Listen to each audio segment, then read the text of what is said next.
language is much more than a collection of words and grammar rules. It is a powerful tool that allows us to express emotions, create vivid images, and communicate ideas in creative and memorable ways. One of the most fascinating aspects of English is the use of figures of speech. These are special expressions in which words are used in imaginative rather than literal ways. Writers, poets, speakers, and even ordinary people use figures of speech every day to make language more interesting and impactful. Whether you are preparing for UGC NET, IELTS, TEFL, school examinations, or simply improving your English, understanding figures of speech will enhance both your comprehension and communication skills. Let's begin with one of the most common figures of speech, the simile. A simile compares two different things using the words like or as. It helps readers visualize an idea by relating it to something familiar. For example, the sentence, "She is as brave as a lion," compares a person's courage to that of a lion. Similarly, "The water was as clear as crystal," creates a vivid image of transparency. Similes are frequently used in poetry, stories, speeches, and everyday conversations. Closely related to the simile is the metaphor. Unlike a simile, a metaphor makes a direct comparison without using the words like or as.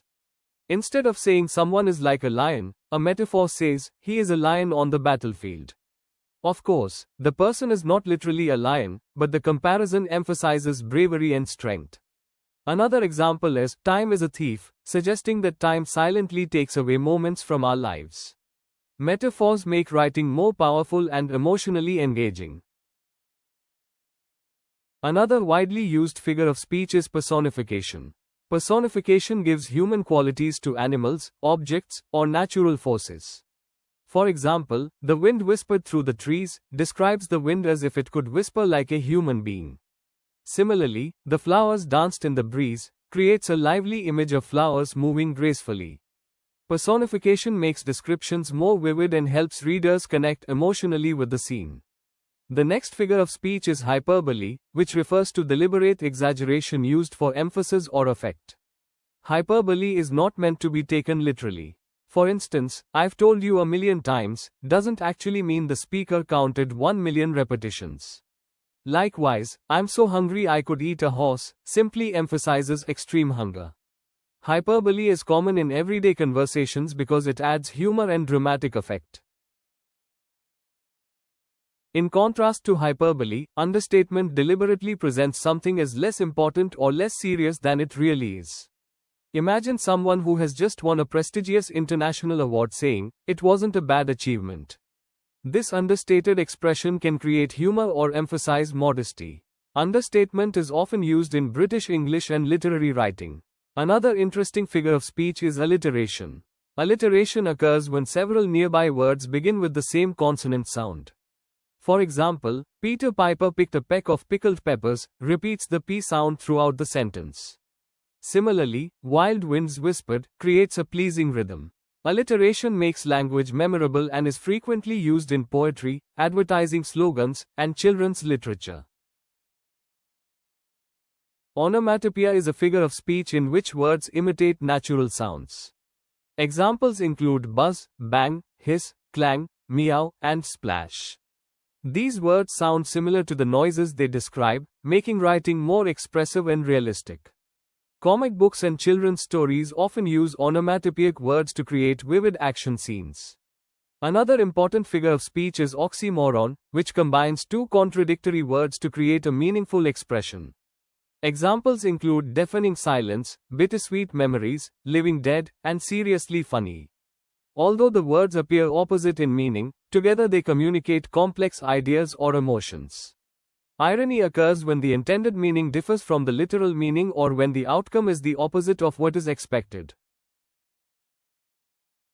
Imagine a firefighter whose own house catches fire or someone saying, "What lovely weather," during a heavy storm. Irony often creates humor, surprise, or deeper meaning in literature and conversation.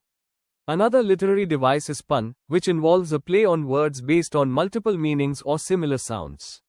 For example, "I used to be a baker because I kneaded the dough."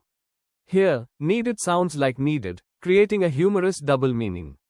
Puns are popular in jokes, advertisements, and newspaper headlines. Euphemism refers to using polite or mild expressions instead of harsh or unpleasant ones. Instead of saying someone died, people may say they passed away. Similarly, senior citizen is often used instead of old person. Euphemisms make conversations more respectful and sensitive. Another common figure of speech is idiom. Idioms are fixed expressions whose meanings cannot be understood from the individual words alone. For example, break the ice means to start a conversation, not literally to break frozen water. Likewise, hit the books means to study, while spill the beans means to reveal a secret. Learning idioms is essential for understanding natural English conversations. Synecdoche is a figure of speech in which a part represents the whole or the whole represents a part. For example, saying, all hands on deck, uses the word hands to represent sailors. Similarly, wheels may refer to a car. This device is common in literature and journalism. Another related figure is metonymy, where one word is substituted with another closely associated with it. For example, the White House announced actually refers to the US government or the president, not the building itself. Likewise, the crown may represent a king or queen. Understanding metonymy helps readers interpret news and formal writing correctly. Figures of speech are not limited to poetry and literature. They appear constantly in movies, advertisements, speeches, songs, newspapers, and everyday conversations. Advertisers use metaphors and hyperbole to make products memorable, while politicians often use repetition, personification, and rhetorical devices to persuade audiences. Even casual conversations include idioms, similes, and exaggerations without us realizing it. The best way to master figures of speech is through regular reading and practice. Whenever you read a novel, poem, newspaper, or watch an English movie, try identifying examples of similes, metaphors, personification, or idioms. Creating your own examples is another excellent exercise. For instance, describe a rainy day using personification or write 3 original similes about happiness. The more you practice, the more naturally you'll recognize and use these expressions. In conclusion, figures of speech make language colorful, expressive, and memorable. Devices such as similes, metaphors, personification, hyperbole, understatement, alliteration, onomatopoeia, oxymoron, irony, pun, euphemism, idioms, synecdoche, and metonymy enrich both written and spoken English. By understanding these literary devices and practicing them regularly, you'll improve your reading comprehension, writing style, speaking skills, and appreciation of English literature. If you found this lesson helpful, don't forget to like, share, and subscribe for more English vocabulary lessons, literary devices, grammar tutorials, and exam preparation videos. Comment below with your favorite figure of speech and try creating your own example sentence. Keep practicing, keep exploring the beauty of language, and see you in the next lesson. Happy learning! Remember to read the description box below.